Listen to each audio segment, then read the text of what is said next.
ఈ విష ప్రచారం చేస్తున్న వారి పట్ల, ఈ పిచ్చి రాతలు పిచ్చి ప్రసారాలు చేస్తున్న వారి పట్ల నేను ఒక మాట సాధారణంగా మాట్లాడే పరిభాషలో ఒక మాట అంటే, ఒక లెజిస్లేటర్ నన్ను చూడకుండా, అతిథిని అనేది కూడా చూడకుండా, వారి ఆహ్వానం మేరకు నేను జూమ్లో ఉన్నానే విషయాన్ని కూడా చూడకుండా, ఈ రాష్ట్రంలో ఒక పార్టీకి, కీలకమైన పార్టీకి జనరల్ సెక్రటరీని కూడా చూడకుండా, ఒక ఉద్యమ నాయకుడిగా నా వ్యక్తిత్వాన్ని చూడకుండా, నా జీవితంలో ఎన్నడూ వినగూడని పదాన్ని get out from my debate అని 10 సార్లు గర్జించి అవమానపరిచిన తీరు నిజంగానే హృదయాన్ని కలిసివేసింది.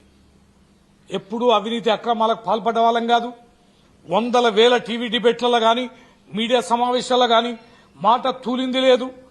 అన్పార్లమెంటరీ లాంగ్వేజ్ నేను ఎక్కడ వాడిన సందర్భాలు కూడా లేదు. కానీ నా పట్ల అంతటి అక్కసుగా ఆ భాషని వాడడం అనేది ఒక యాంకర్కి ఏం అవసరమని, ఒక యాంకరే ఆ రకంగా ఏ రకంగా స్పందిస్తారనేది, అట్లా ఆవేశానికి ఎందుకు గురి అవుతారని. నేనున్న స్థానం మీ అతిథిని కదా, అతిథి పట్ల ఈ రకంగా వ్యవహరించడం అనేది దుర్మార్గం కదా.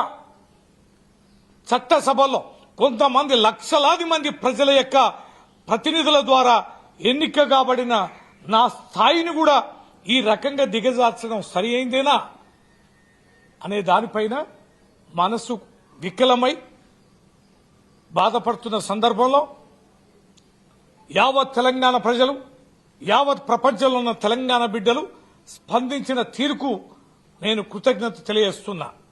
ఒక్క తాటిపైకి వచ్చారు, ఏకఖండంగా ఈ రకంగా వ్యవహరించిన తీరుని ఖండించారు. మా పార్టీ ఈ ఛానల్ని నిషేధించారు. మా పార్టీ కార్యక్రమంలో ఎక్కడ పాల్గొనడానికి అవకాశం లేదని మా పార్టీ అధ్యక్షుడు కేసీఆర్ గారికి, వర్కింగ్ ప్రెసిడెంట్ కేటీఆర్ గారికి, యావత్ మా పార్టీ నాయకత్వానికి నేను కృతజ్ఞత తెలియజేస్తున్నా.